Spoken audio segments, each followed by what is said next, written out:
ដាក់រូបគេផ្សេងរូបខ្លួនឯងវាអន់ខ្លាំងពេកដាក់មុខតួកូនផុសរាប់ពាន់ឡាចអត់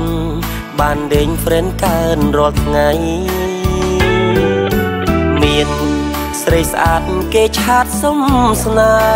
ហ៍ឆ្លើយអូខេអត់បញ្ហាអីកាន់តែស្និទ្ធវិញចិត្តភក្តីសងខំថ្ងៃបានចូលរោងការនាងចង់ជួបមុខបុកពួងណាស់ខ្ញុំត្រូវសើចឬយំគួរធ្វើយ៉ាងណា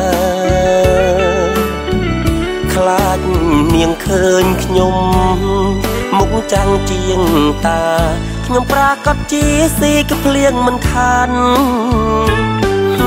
ក្រញ៉ាញ់ខួរគិតមិនចេញទេលងស្នេហ៍គេតែមិនក្លាហានឲ្យជួបនាងសុរត់ចូលឡានបាយលាហើយហានីប៊ូគង់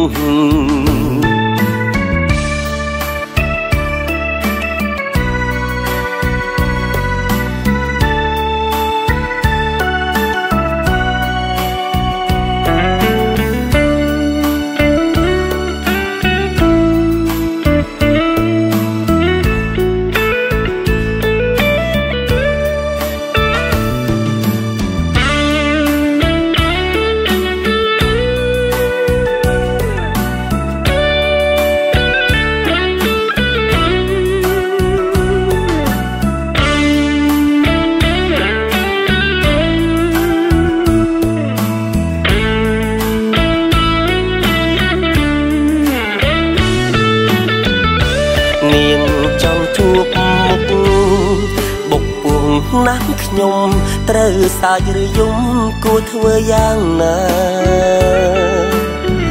ខ្លាចនាងឃើញខ្ញុំមុខចាំងជាងតាខ្ញុំប្រាកដជាស៊ីកភ្លៀងមិនខានក្រញ៉ាញ់ខួរគិតមិនចេញ